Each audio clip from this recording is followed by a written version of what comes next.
Welcome to the Living Lost podcast. I'm Diana Bernard. And I'm Cassandra Harris Towner.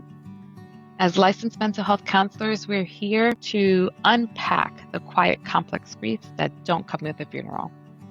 Because you can't heal what you don't acknowledge. Join us as we name these hidden losses and create a meaningful path forward together. Let's dive back in. Let's do this thing. Back in to season 2. I'm really happy. I missed you, and I missed this, and I missed our listeners, and I missed all the things, and I'm really, really glad to be here talking with you about grief, which is kind of a weird thing to be glad to be talking about, but I am, so there's that. I think that some moms can relate to work being easier than raising our kids. Yeah, but also this is something that I do separate from other things in my life. Like, this is something that I set aside. This is time. Like, as an individual, not even as a mom, as an individual that exists in the world that we exist in, sometimes like things move so quickly that it's hard to be willing to set aside any space. And this is space that I set aside. And it's usually just you and I and our listeners, and it's a good time. Definitely. And it's something that we do, that we're doing for fun, in the sense that we truly enjoy it and it doesn't feel like work. But summers are hard. Yes, they are. I enjoy my children. I love my children very much. I appreciate them as people and as individuals. And I also really love having a schedule. So summers are difficult because often there's lack of set routines and schedules. So I have to make my own. Right. But and I was thinking about that as you just said it, that you're making the schedule. So it gives you more work to do, but then you have 3 other people that are not on your schedule, even when you try to get them on your schedule. I think that was overwhelming for me too. Well, I know it is, because it's like I can try to schedule the day or whatever, but each of them have their own little lives and their own little things that they care about and don't care about. And it just felt like a lot. It feels like herding cats sometimes, like trying to get everybody to do like the same thing at the same time. Even just getting out of the house in the morning is an act of God most days. And you have a new high schooler, right? I do. Yeah, that's one thing we have in common.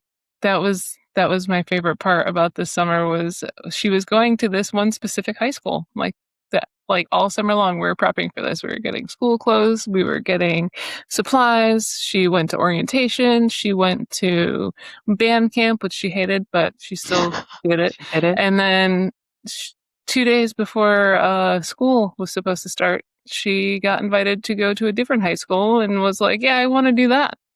So then we had to find out how to put together uniforms, because the school takes uniforms, and buy all new school supplies and all new things that she needed for this other school. And so even when I schedule and plan ahead and do the things, sometimes life just lifes. And it just kind of does what it wants to do. And for some reason, still takes me by surprise. That's funny how it does take us by surprise. But we've talked about this before, is that Assumptive World, where we think we know, but we have no idea. And then something changes. You already probably saw her going to the school. You had the morning routine planned. You knew how she was getting to school, how the other 2 were getting to school. Like, you knew it. And then changing schools, it's like, scratch that, because this person affects that other person and this other little person. So it's like a complete do-over. Yep. The Assumptive World sometimes gets me into trouble because I get so caught up on it and so hung up on this is what I'm doing. Like, I love my calendar. It's my favorite little thing. I put everything on there. If you're not on my calendar, it's probably not going to happen. Sometimes even if it is on my calendar, it still doesn't work out, because then I double book myself and I forget that I have these other things, because I'm going to be legit with you. I have 3 or 4 different calendars I have to keep track of. Well, I was about to say, because I saw you like writing, like doing the sign, like writing in your hand. I'm like, do you actually write on a pen and paper, or is it on your phone? Oh, it's on my phone. This is my phone. This Oh, is okay. me Okay, on fussing with your my phone. Yeah. phone. Okay. And then the other calendars is like, well, you and I have a calendar now for the podcast. So, Which that calendar does not link up with my work calendar, and I put everything on my work calendar. So if I forget something and it's on one, but it's not on the other, then mhm. things get double booked. And Yeah, my we have to assumptive figure that world out. falls to pieces for a moment. Shatters. Yeah. Just the moment. As you And then, deserve. You're human. yep. And then somehow we make it work anyway, because again, as humans, we tend to rise to whatever occasion is handed to us Hmm. and we find a way to make it through. Hmm. Yeah, as parents, we do it because we have to. We have no choice, like, but to show up and get it done. And sometimes that pressure, or at least for me, gets me moving. Sometimes the more pressure I have, the better I do. But it's exhausting. Well, one nice thing about having a high schooler is I can put a little bit of the work back onto her. Um, Earlier this morning, she texted me about Fridays and how something's shifting at her school and how she needs to be picked up from her school at this time. I was like, then you need to reach out to these two other people and let them know Hmm. because I can't. Hmm. Hmm. Yeah, yeah, And that's she really gets to good. figure it out. Yeah, because she will. She will. Even when they're little. Like my little one takes forever to get dressed. And as much as I want to dress him in the morning, I'm like, no, like he needs to figure it out. He needs to figure it out. He knows how to do it, um, so it's good to start him young too. Though, to be fair, if someone walked in and was like, all right, I'll get you dressed. You don't have to do anything. I'd be down with that. I know. I know. I would love it too. Make my food, lay out my clothes, And do all the things for me. just do the things. Yeah. Yeah. So go ahead. No, I was just thinking about today and Yes. how we wanted to talk not only about this assumptive life that we all have, because that honestly ties into a lot of grief based things. Because when we're going through these grief moments in life, a lot of most often it shatters some version of an assumptive life that we've had. We have this idea that we'll work until we're 60, 65, then we'll retire and we'll be together and we'll do this and we'll do that and we'll have all the things. We'll get to do all the stuff that we always wanted to do. And then something changes that's outside of our control. Sometimes things change that are within our control. Like sometimes I schedule myself poorly and then I get mad at however it's scheduled. And I know that I've done it to myself. But a lot of times, especially in the grief world, it's a change that we wouldn't ask for. Mhm.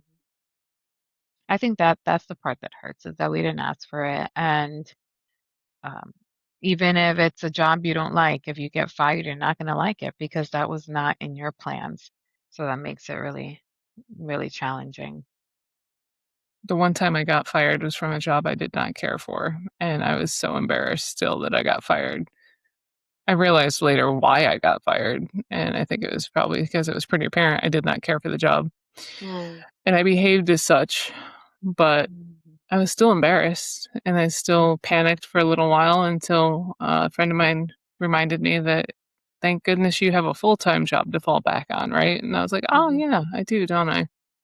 Mhm. And I was grateful for that. But even in that little moment, I was just so in my feelings about it for so many different reasons that I couldn't see how things were going to work out. Yeah. Yeah.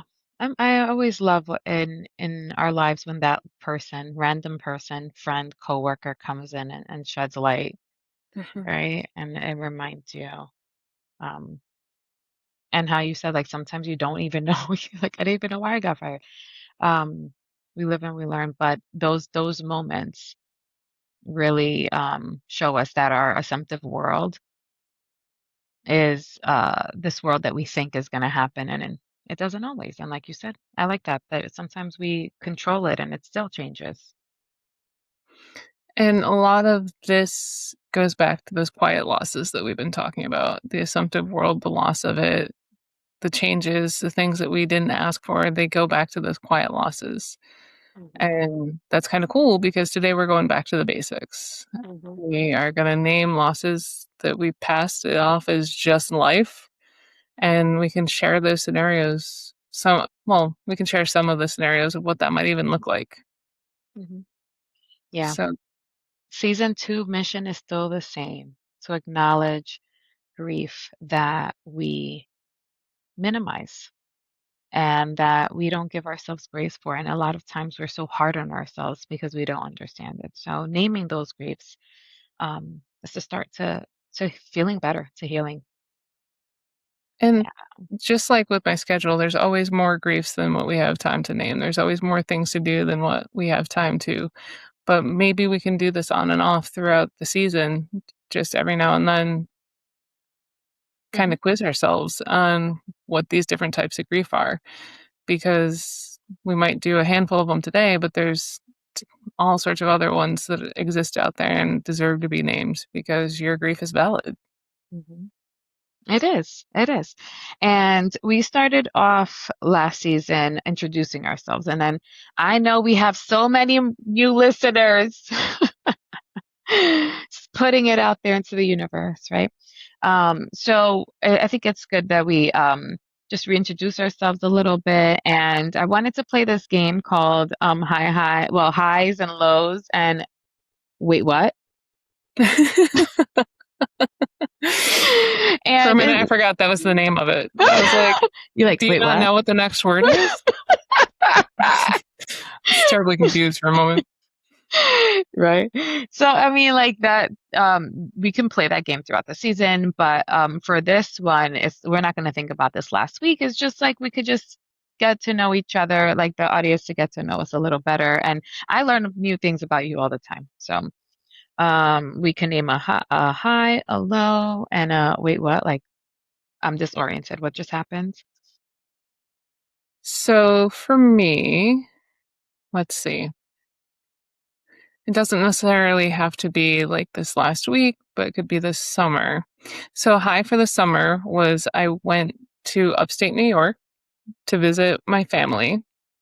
We had a really great time. I know that in a previous episode, we talked about a little bit about the grief that you happens after you leave, but it was cool because this is the second time this year I got to see them. So I didn't have that intense longing and loss when we left. I was Oh. able to reflect more back on just the joy that we all had being together. Mm-hmm. So that was really cool. Oh, wow. Low was I have there's been a number of losses this summer that I don't necessarily feel like getting into, You but don't have to. they have been rather impactful not only to myself but to people around us. And I'm very grateful for this podcast because it helped me to show up more authentically for the people that needed me to show up authentically for them Mm. in ways that I might not have before. Mm. So that was kind of bittersweet. Yeah, yeah.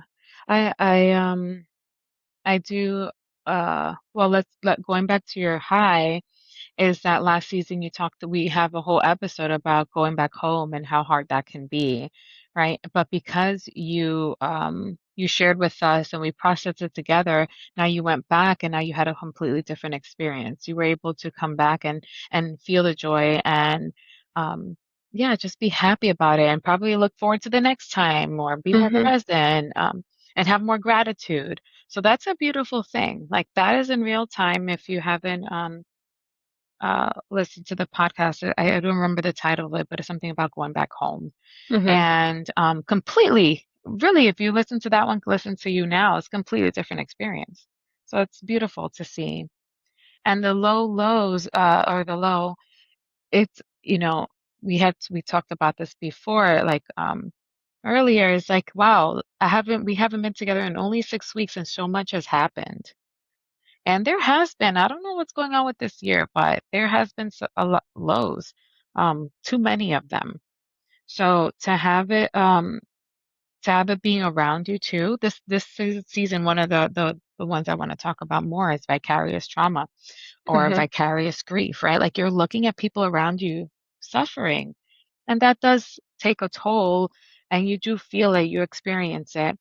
And then because, and this is, I think this is why we love this podcast so much because it's been helping us deal with life because this is how we live. We live within grief, right? Ebbs and flows of grief. And almost daily we could experience these feelings, or I would say daily, have these experiences. We're going to talk about chronic grief and um, this grief that you live with, and sometimes you feel it more intensely, and sometimes you don't, right? So this low, even though it's low, you did find that, man, like it sucks that I have to be there for people in this way because you're going through that, but I was able to because of the conversations we've had here.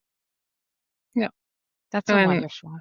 it was I was grateful for the opportunity to be able to do that with them and for them. And Hmm. so I don't think I would have responded the same way a year ago. Yes. Yeah. Yeah. I believe it. I believe it. And before your wait what, so that we can end in a nice, I'll go back to high, right? I'll share my highs and lows. Similar to you, I I went back up north and we did actually a road trip, Oof. which is a very long ride. So we stopped at North Carolina and we visited a cousin of mine.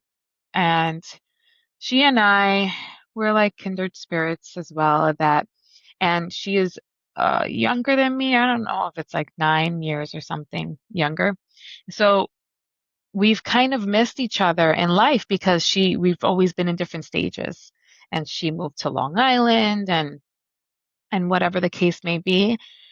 And early in 2020, we kind of started talking more online and whatever the case may be. So since then, we've made it a point to try to see each other. And luckily, anytime I drive up or sometimes we've just gone to her, we have such a nice time. She has her husband and her two boys, and they're just the sweetest kids. And it's just nice to see them grow up and see their cousins. Like, I think that was the bittersweet part that we had talked about too, is just like these cousins and aunts and uncles that we don't get to see all the time. So that was really lovely. And we always have a great time. We always have a great time with them. And then that almost like in that same trip was my lowest low of the summer, which was driving back to my dad's house, my parents' house, and my dad not being there. Mm. That was heart-wrenching. That was like so hard. And um something that not that made me feel better, but a realization I had, it was like, well, the first time is done.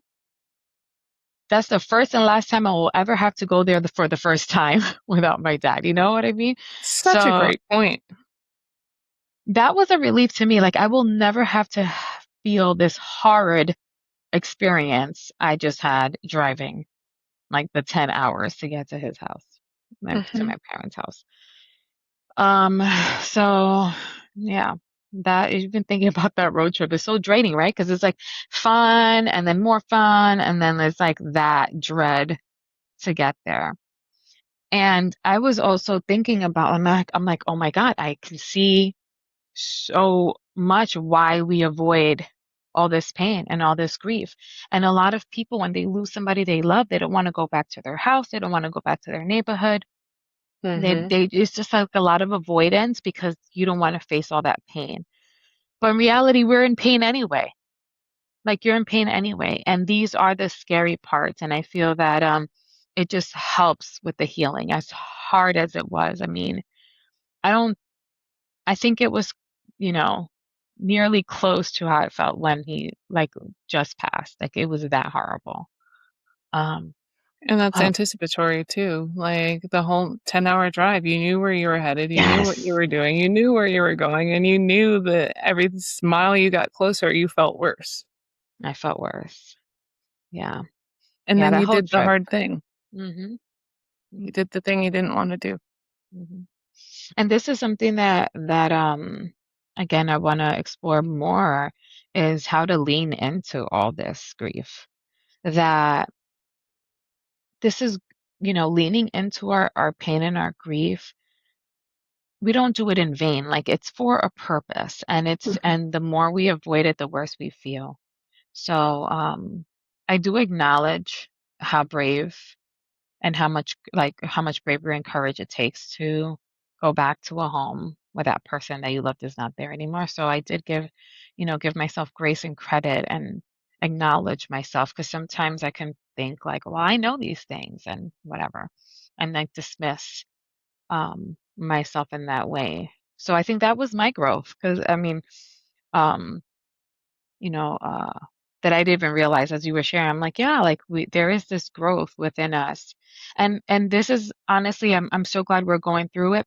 And I really hope that this is what I want the podcast to do for people. Hmm. Right. I have a friend actually who lost her dog, and she just happened to listen to our last like our season finale when we mentioned Adam and the dog grief or pet loss, and she stopped the podcast and went back and listened to that one. And she said it was the like healing that she didn't know she needed. She didn't even realize that she didn't process the death because life just keeps going. And that's like a hard part for me. And I think for everyone is that life keeps on going even though you're suffering, even though you're Hmm. going through this. Yeah, and that was the one that you did solo with Adam, and she absolutely said that it made such a difference and she felt so much better. I'm so glad to hear that. I'm glad to hear like real time feedback that this is Yes. meaning something to people, that this is reaching people because it means something to me and I'm fairly certain it means something to you. So it's great to know that being able to Mm. share that with somebody else is meaningful to them as well. Absolutely. And I'm just going to take this opportunity to invite you to subscribe so that you can get notified when there's a new episode, so that you can be on this journey with us. We're here because we don't want to do this journey alone. We want to be in community and continue to grow. So subscribe. And if any of this resonates with you today, share it with a friend. Now, wait, what? Wait, what? How far back am I allowed to go for the wait, what? As wait, what could be absolutely random. That's exactly what it's for. It could be absolutely random.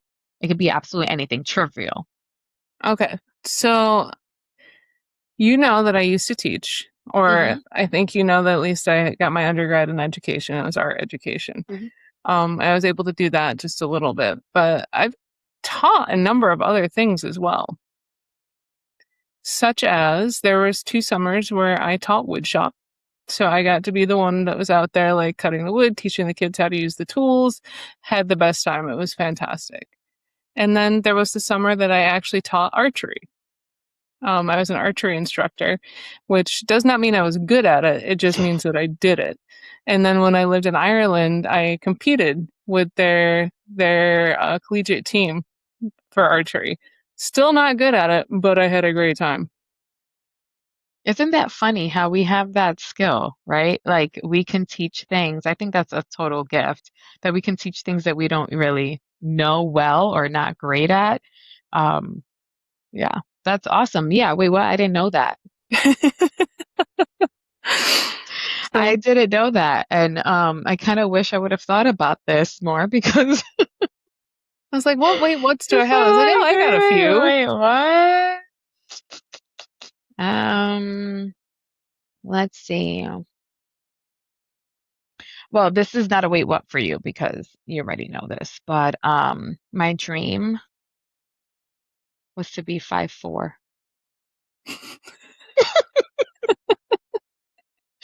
I just wanted to be 5 feet 4 inches tall. And how high did you make it to? 5'2". I'm not just gonna put you in my pocket and carry you around. That's just gonna be the end of it. Like you ride around in there. When you were doing saying like all these things that you've done, I'm like, man, my dream when I was a kid was literally just to grow. I just wanted to grow. And now my eldest reached her peak at a whopping 4 feet. 11 inches. That's fantastic. I'm not even sure she can ride water slides. I was like, oh my God. And that also reminded me because she was just telling me, she's like, I just want to be 5 feet. I just want to make it to 5 feet. But during her physical this summer, the doctor was like, you've really plateaued. Like, you haven't really. So, yeah. I'm Wait, pretty what? sure That's my not a surprise. oldest uh, I'm pretty sure my oldest has hit her highest, which is really, really bizarre because I'm 5'8" and my little brother is 6'5". Like I'm the short one in the family. And my ex, her father, is around 6 foot. His brother's around 6 foot. His sisters are around 6 foot. My daughter is like 5'2", and I think she's done. And I just think that's the funniest thing on the face of the planet. Again, pocket size. I could just put her in my little pocket and carry her around and then, like, have her do her thing. I believe in eighth grade, I stopped growing. Me Genetics too. are wild. It's Genetics are fascinating. It's so absolutely wild fascinating. because that must then go the lineage so far back you'd even remember. Like, no one can even tell you a story about these people That plus just she for her to spent a be lot of five time in foot. her bedroom. I think the lack of sunlight might have had Oh something my to do with God. it. Oh, Lord Jesus. That's so funny. That's so funny. Well, there you go. So that was our high, lows, and wait, what? That was fun. Let's do it again. We will do it again. Oh, yes, we will. Yes. Alrighty, guys. So we're gonna go now into the nooks and crannies of all of this. And in this episode, we're gonna talk about, well, let's say it this way, like ambiguous loss, disenfranchised grief, chronic sorrow. They all sound like heavy clinical terms. And what do they actually mean, really, right? But more importantly, have you been living with them without even knowing it? I'm like, I always still raise my hands. I raise both hands. Sometimes you just don't know it because you're in it. Hmm. But like we always say, you can't heal what you don't acknowledge. Hmm. So today, to help us out with being able to acknowledge these things, we're going to play a little game. And I know that we've already played one game today, but this is our show and we're going to do what we want. That's what So, this is for you. This is for you, the listener, to participate. So well, there's also that. yeah. So, um, this game will help us put a name to everyday losses. So we'll look at real life scenarios, kind of figure out if we've been there ourselves, and talk about what shifts when we finally acknowledge them as grief. So when we finally let ourselves feel it and realize that, oh, that's what that was. That's why I couldn't Mm-hmm. sleep. That's what that was. That's why I felt like my heart was racing at all times. That's what that was. Why I just didn't want to do the thing anymore. All right. So we're going to start with a scenario and we're going to give you an option A, B, or C and give you a few seconds to think. And if you have been listening since season one, you have a leg up. Just saying. And if you haven't, that's okay. We still love you. And feel free to go back and listen to the other ones. Facts. Yes. Hmm. Very good. Yeah. So, all right. So, scenario one, you have a best friend you used to talk to every single day. Over the last year, they moved, got busy, and now you barely even text. Nobody died. There was no big falling out, but your heart physically aches when you see them post online. What grief is this? Which grief is this? A, anticipatory grief, B, ambiguous loss, or C, secondary loss? So I think we already talked a little bit about anticipatory grief above, like before, early, not above. So why are you giving them hints? No, maybe, maybe. You're so nice. When we were putting this together, I was telling Cassandra how these felt like the test that we took to get our license, but the Because scenarios are it's not this, but it could be much this, longer. but it feels a little bit like that. But we already kind of Yes. told you what anticipatory grief is, just to say. Uh-huh. Yeah, that is so true. And in these tests, they do have answers, multiple answers that could still be the answer, but which one is the best answer? Hmm. Because you right? have to Just pick the giving, best answer. yeah. All right. So, dun dun dun. What's the answer, Cassandra? It is ambiguous loss. Question or answer B. Yes. This is the loss that lacks clarity or closure. So you were friends with this person and then you just kind of drifted apart and you don't know what happened. And there wasn't a death, but they still exist out there in the world. They just don't exist in your world. That would Hmm. be ambiguous loss. Hmm. It's so confusing because you're like, but we didn't even have a fight. Like, what happened? So it leaves you feeling so uneasy. Hmm. All right. I hope you got that right. I hope so too, because we talk a lot about ambiguous loss. Yeah, sure do. So the Sure do. second scenario is your partner is diagnosed with a chronic progressive illness. You're both in your 40s, juggling school age kids, your careers, and just trying to keep the household running. You're sitting on the couch together after the house is finally quiet, watching a show, but you are suddenly hit with this overwhelming, sinking sadness. You start mentally scrolling through the next 20 years. How this changes raising your change how this changes raising your family or the retirement you had mapped out. Which kind of grief is it? Is it A, anticipatory grief, B, ambiguous loss, which we just talked about, or C, no, I'm not giving answers, identity loss? All right. So what are your thoughts, Diana? Without reading the answer Well, key that we without have reading printed the out. answer, I was just thinking about, dang, all the things that we do in our 40s, and then life does throw wrenches. Like life is hard enough juggling school age kids and work and household and all of that. And then how devastating is to watch other things happen, like a chronic Hmm. illness. So that's rough. And then you're sitting there thinking, talking about the assumptive world. That's Yep. gone. So, and now you're starting to think ahead, hint, hint, to everything. So who's the nice one now? We're just Oh, too, like, we're too too nice. nice. Yeah, so we're just anticipating all of this that now everything is just unknown. And the answer is A, anticipatory grief. When a diagnosis hits in midlife, right when you feel like you're supposed to be hitting a stride, it completely derails that blueprint. That anticipatory grief is when your brain starts mourning the normal, right? The normal future you assumed you'd had, and you're bracing yourself for what's coming, right? Even though while your partner is sitting right next to you, holding your hand. I Oh. remember having that with my dog, like when I first got her, like 15 years ago, and she was so cute and she was young, and I realized like one day she's gonna be gone. And I was so sad for a while. And then I just realized that in this moment this is what I had. Hmm. And so I had to embrace what I had and what the reality was. Hmm. Yeah.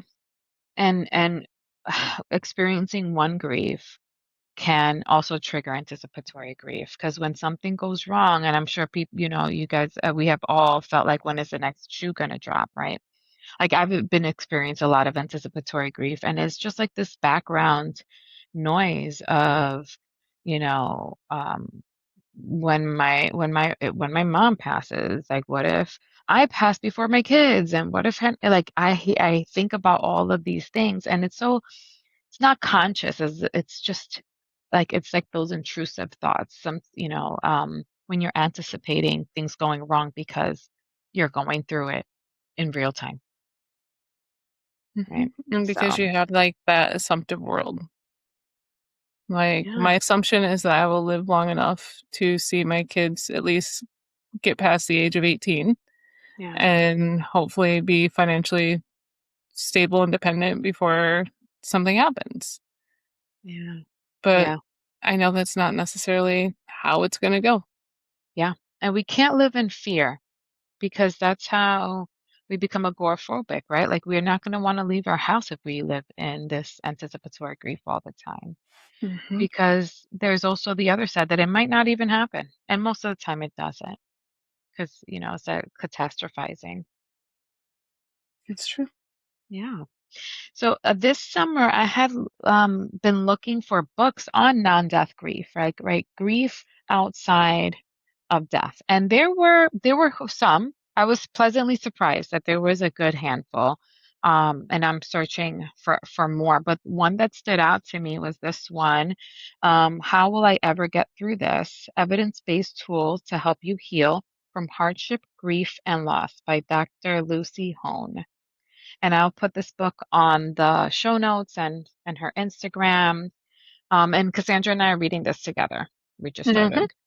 But right in chapter 2, um, she goes into some scenarios, and I wanted to share them because they were just so good.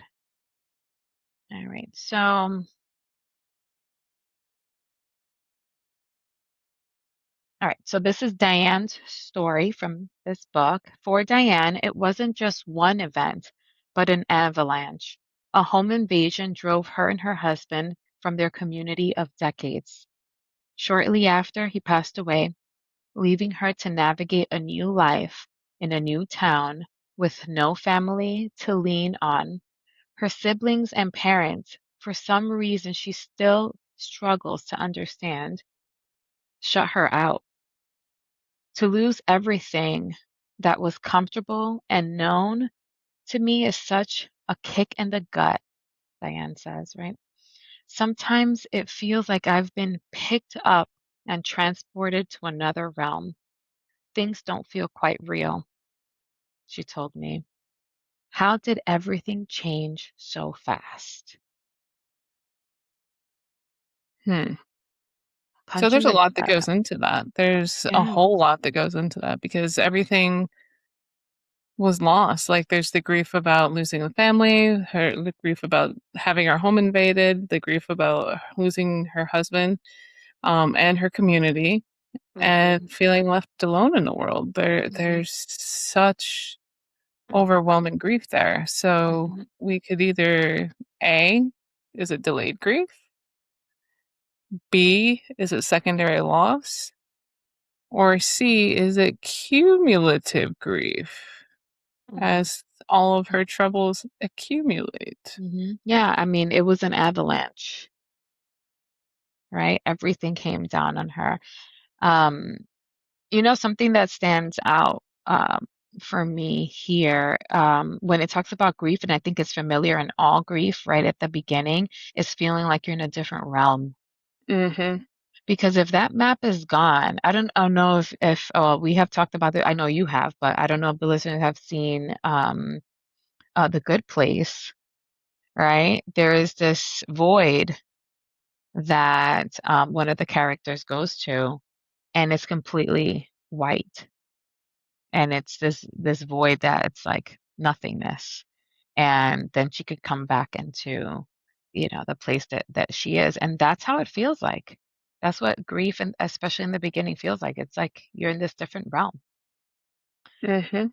So, with all that said, the answer is cumulative grief. It's grief overload. It's multiple losses occurring in close succession without adequate time to process the previous one. That's a lot. That's a lot. Yeah.